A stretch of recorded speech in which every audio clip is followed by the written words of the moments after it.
You're a legacy cost we can't afford. Liam. My name is Liam O'Connell. I'm 48 years old and I've been running the client relations team at Sterling Logistics for 18 years.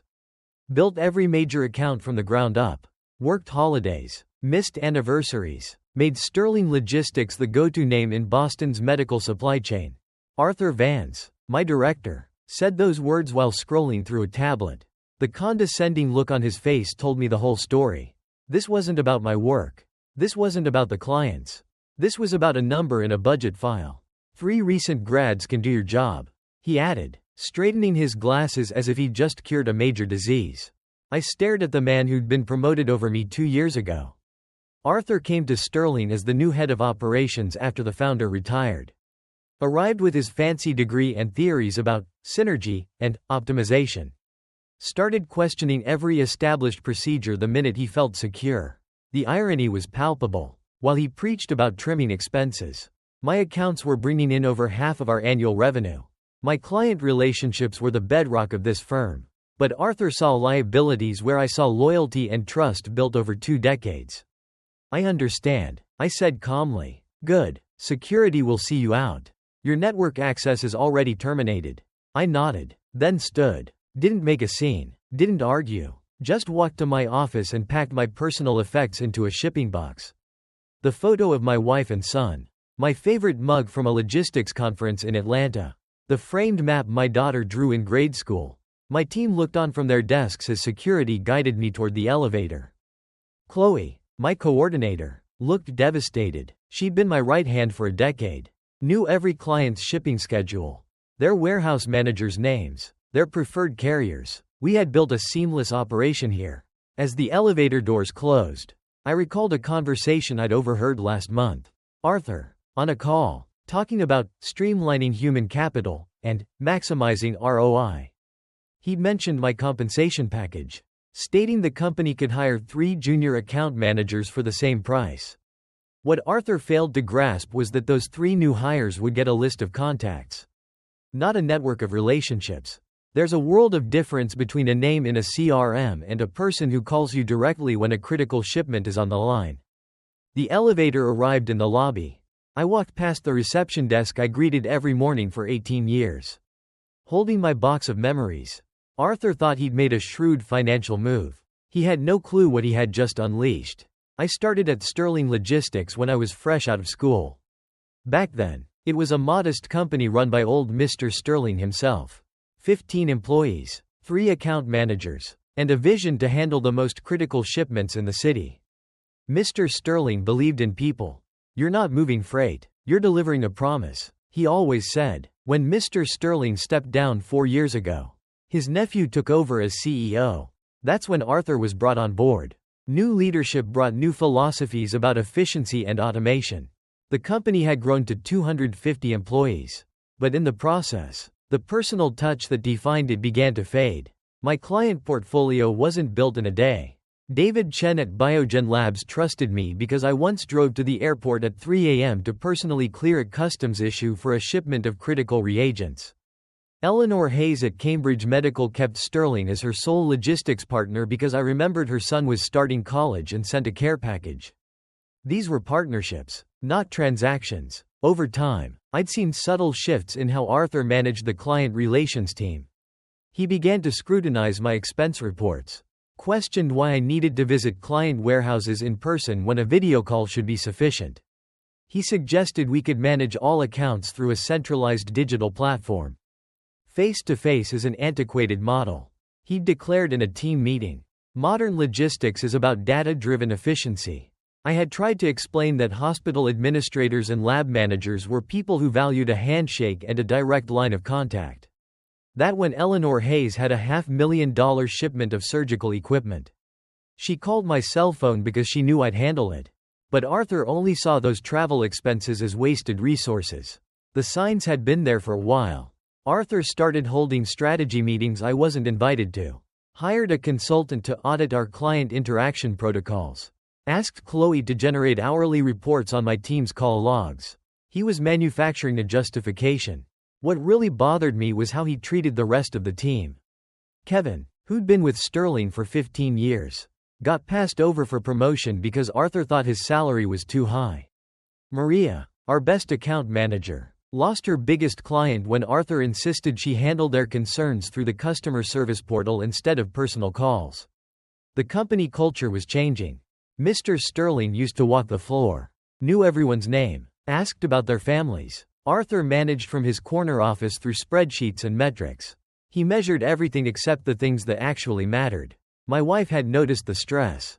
"You're different when you come home," she'd said last month. "Like you're fighting a battle you can't win." She was right. I'd been fighting to preserve something Arthur didn't value.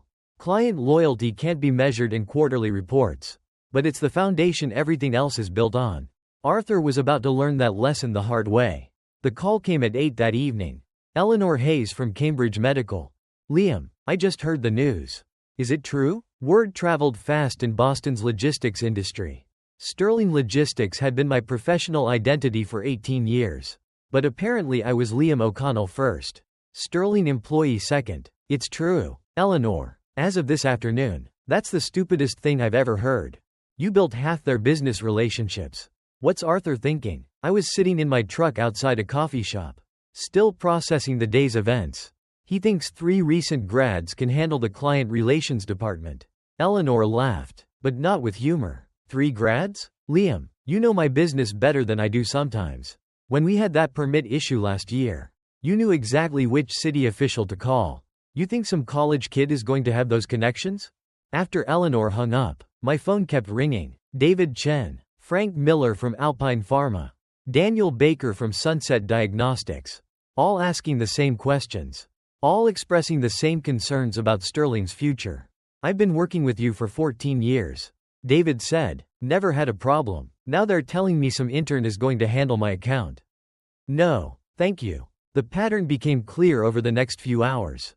My clients weren't just concerned about losing me as their contact. They were questioning whether Sterling Logistics was still the company they'd trusted for years. If management was willing to fire their primary relationship manager without warning what other changes were coming. By 10 p.m. I'd received calls from 12 major accounts. Not one of them expressed confidence in Sterling's decision. Several mentioned they'd be reviewing their vendor relationships.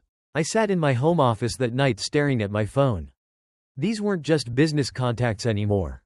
They were relationships I'd cultivated through years of honest service and personal attention. They trusted me, not just Sterling's services. The realization hit me like a sledgehammer. Arthur had made a fundamental miscalculation. He thought he was firing an expensive employee. What he'd actually done was severed the personal connections that held Sterling's client base together. I pulled out my laptop and started making a list. Every major client, their current contracts with Sterling, their renewal dates, their specific needs and preferences. The information wasn't proprietary, but it represented years of relationship building that couldn't be replicated by reading a file. My phone buzzed with a text from Chloe. "Arthur's already posted your job online. Says he wants fresh perspectives and cost-effective solutions. Thought you should know." I smiled for the first time since leaving Sterling's office. Arthur was about to discover that fresh perspectives couldn't replace established trust. And cost-effective solutions meant nothing if your clients decided to take their business elsewhere. The game was changing and Arthur didn't even realize he was playing. I decided to stay professional. No bad-mouthing Sterling Logistics. No soliciting clients. Just availability for anyone who wanted to reach out. The first test came on Thursday morning. Eleanor Hayes called with a problem. "Liam, we've got an issue with the Sterling shipment. The specifications don't match what we ordered and we need this resolved before our inspection tomorrow." I called the main number and they transferred me to someone named Brad. Kid sounds like he's 15 years old. "Eleanor, I don't work for Sterling anymore. You'll need to. I know that. But Brad told me to submit a ticket through their online portal and someone would get back to me within 48 hours. We don't have 48 hours. This could shut down our entire project." I was quiet for a moment. This was exactly what I'd expected. The new system Arthur was so proud of treated every client issue like a help desk ticket. "Give me 5 minutes," I said. I called Sterling's shipping department directly. Talked to Gary, who'd been handling logistics for 12 years. Explained the situation. Had the corrected shipment dispatched within the hour. Eleanor called me back that afternoon. "Problem solved. Thank you. But Liam, this is ridiculous. I shouldn't have to call my former account manager to get basic service from my current vendor. By Friday, the pattern was clear. Clients were calling me because Sterling's new system wasn't working. The new grads Arthur had hired were competent enough, but they didn't understand the relationship side of business. They followed procedures instead of solving problems. Harold Jameson called Monday morning. Liam, I need to ask you something directly. Are you planning to join another company? I'm exploring options. David, because if you are, I want you to know that Biogen Labs values relationships over vendor loyalty. We'd be interested in following you to whatever company appreciates your service style. That conversation changed everything. David wasn't just expressing frustration with Sterling. He was essentially offering to transfer his business to wherever I landed next. I started keeping track. By Wednesday, I'd received similar conversations from 7 major accounts. Not solicitation on my part. Just clients expressing their preferences for future business relationships. The real surprise came Thursday afternoon. Chloe called me from her personal phone. Liam, you need to know what's happening here. Arthur's freaking out. Biogen Labs sent a formal letter requesting termination of their current contract. Said they're not confident in Sterling's ability to provide adequate account management. Biogen's been with Sterling for 14 years. That's what makes it so bad. Arthur called an emergency meeting. Told us we need to step up our customer retention efforts. But he still thinks the problem is our sales technique, not his management decisions. The dominoes were falling exactly as I'd predicted. Arthur had calculated the cost of my salary, but he'd never calculated the value of client loyalty. Those relationships couldn't be transferred like files in a computer system. Friday brought the news I'd been expecting. Alpine Pharma submitted their contract termination notice. Sunset Diagnostics followed on Monday. 3 more accounts sent letters requesting meetings to discuss future business arrangements. Arthur's cost-cutting measure was turning into a revenue hemorrhage. The 3 grads he'd hired to replace me were handling order processing fine. But they couldn't stop clients from walking away. They had no history with these companies. No trust. No personal connections. The irony was perfect. Arthur had fired me to save money on salary expenses. Now he was losing millions in revenue because he destroyed the relationships that generated that revenue in the first place. My phone rang Tuesday evening. Frank Miller from Alpine Pharma. Liam, I'll be direct. Apex Freight Solutions offered me a position as their business development director. They want someone who understands client relationships in the logistics industry. I recommended you for their vice president of client relations position. Interested? I was very interested. The interview with Apex Freight Solutions revealed something I hadn't expected. They'd been planning to compete directly with Sterling Logistics for months.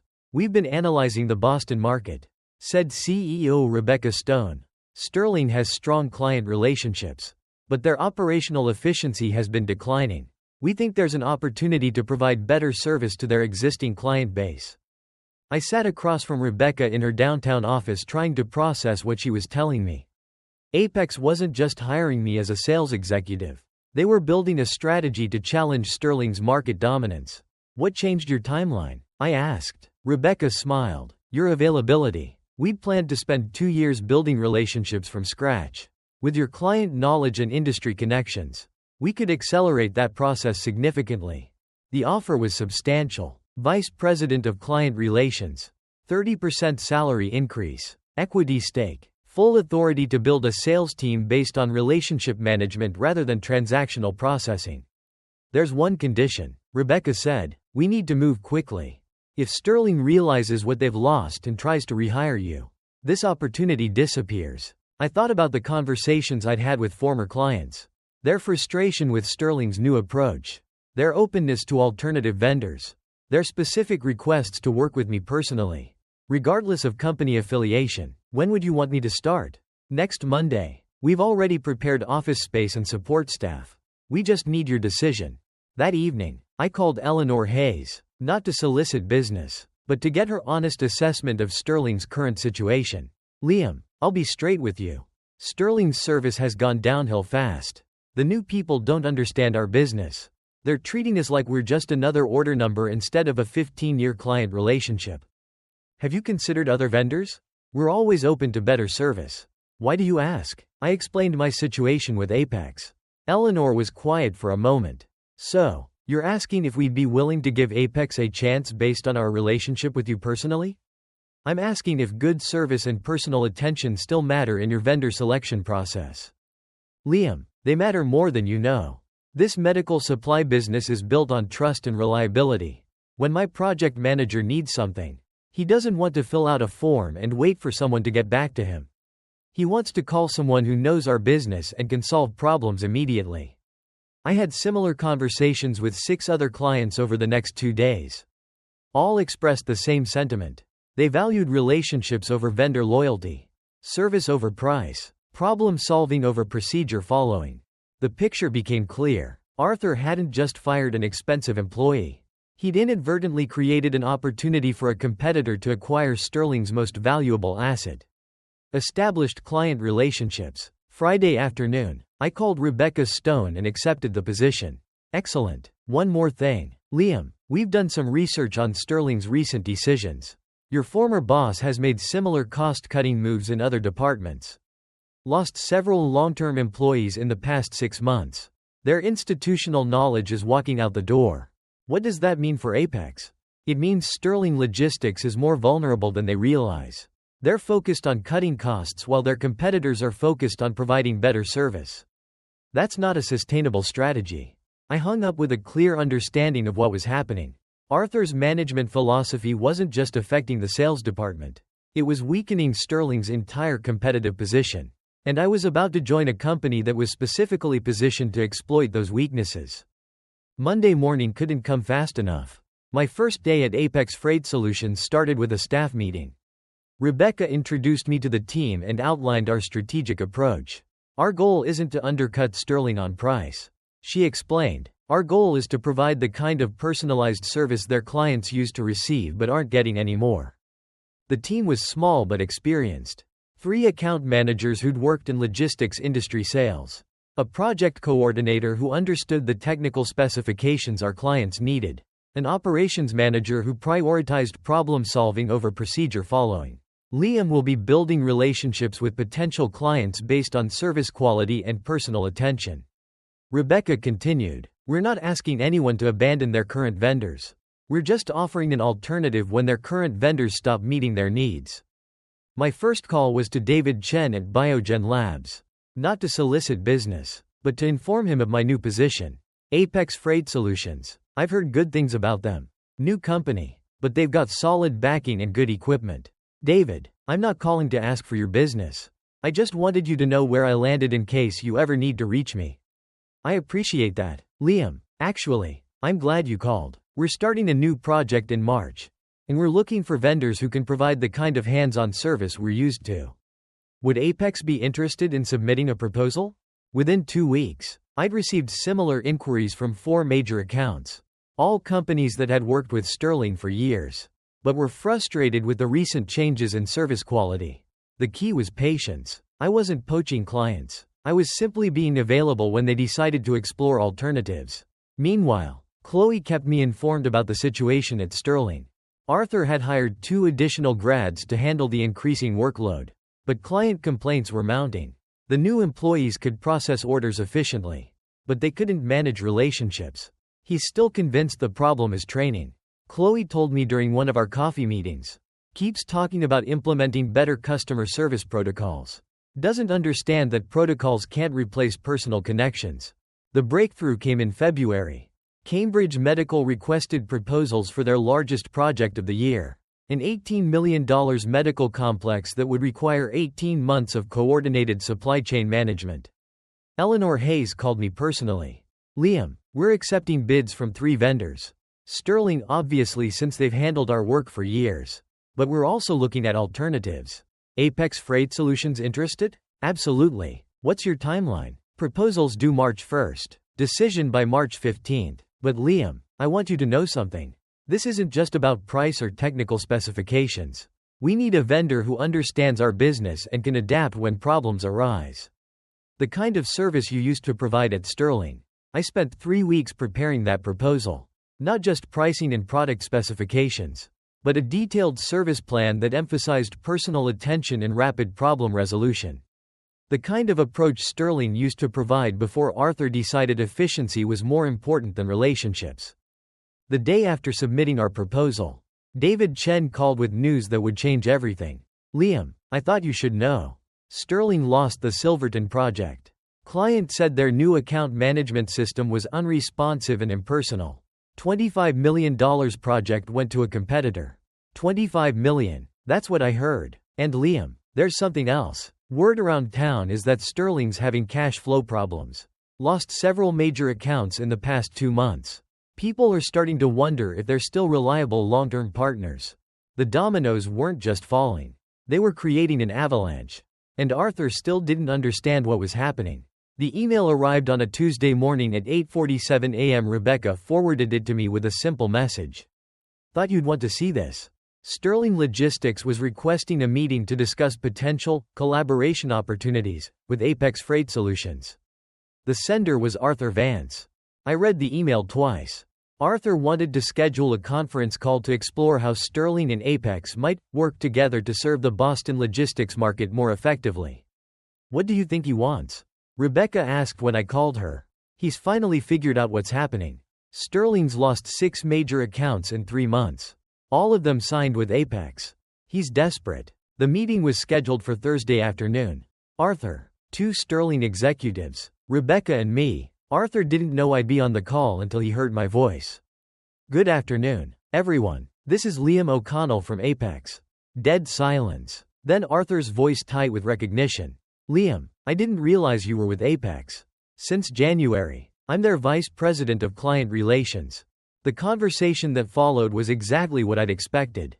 Arthur tried to frame Sterling's client losses as market fluctuations, and suggested that Apex and Sterling could avoid destructive competition by dividing the market geographically. What Sterling is really proposing, Rebecca said after letting Arthur talk for 10 minutes, is that we stop providing better service so they don't have to improve theirs. That's not what I'm saying. Arthur replied quickly. I'm saying there's room for both companies to succeed without client defections. Arthur, I said quietly, the clients didn't defect. They chose better service. There's a difference. The silence stretched for 30 seconds. When Arthur finally spoke, his voice was different, smaller. Liam, Sterling Logistics would be interested in discussing your return. We've made some organizational changes that might address your previous concerns. What kind of changes? We're restructuring the sales department. More emphasis on relationship management. Personal client attention. The kind of approach you pioneered at Sterling.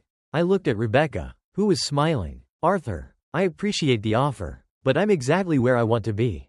The news broke 3 weeks later. Sterling Logistics was laying off 40% of their workforce, including Arthur Vance. The company had lost over $35 million in contracts during the first quarter, forcing them to restructure operations and eliminate management positions.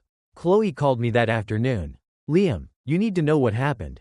The board met yesterday. When they reviewed the client losses, they traced everything back to your termination. Arthur tried to blame market conditions, but the timing was too obvious. How did they find out? Eleanor Hayes. She sent a letter to the CEO explaining exactly why Cambridge Medical switched to Apex. Mentioned your name specifically. Said Sterling's decision to fire you was the single worst business decision she'd witnessed in 20 years. The letter started an investigation. The board discovered that Sterling had lost 63% of their major accounts since January. All of them had cited poor service quality and lack of personal attention as primary factors in their vendor selection process. Arthur's cost-cutting strategy had backfired completely. Instead of saving money, he destroyed the relationships that generated Sterling's revenue. The 3 grads he'd hired to replace me were competent, but they couldn't stop clients from walking away. That evening, I drove past Sterling's office building. Half the parking lot was empty. For lease, signs were appearing in the windows. The company Mr. Sterling had built over 3 decades was struggling to survive because one man had confused cost with value. I didn't feel satisfaction. Just sadness for the employees who'd lost their jobs because of Arthur's miscalculation. People like Chloe, who'd done nothing wrong except work for someone who didn't understand that business relationships can't be replaced by efficiency protocols. Some lessons cost more than others. Arthur had learned his the hard way. Arthur Vance's reputation in Boston's business community was destroyed within 6 months. Industry publications covered Sterling's collapse as a cautionary tale about the dangers of prioritizing short-term cost savings over long-term client relationships. His LinkedIn profile remained inactive for over a year as he struggled to find employment with any company that valued customer retention. When he finally secured a position, it was with a small firm in another state at a salary significantly lower than what he'd earned at Sterling. The executive who had once dismissed the value of personal relationships discovered that his own professional network had abandoned him when his decision-making proved catastrophic. Sterling Logistics never recovered from the mass client exodus. The company that had once dominated Boston's logistics supply market was forced to sell their assets to a competitor. With many former employees finding work at companies that prioritized relationship management over cost-cutting efficiency. The 3 grads Arthur had hired to replace me were competent young professionals who deserved better leadership than they received. And most found positions at companies where their skills could develop properly under experienced mentors. I signed my employment contract with Apex Freight Solutions surrounded by former Sterling clients who had specifically requested to work with me again. Understanding that in business, as in life, trust and loyalty are earned through years of consistent service and genuine care for the people you work with.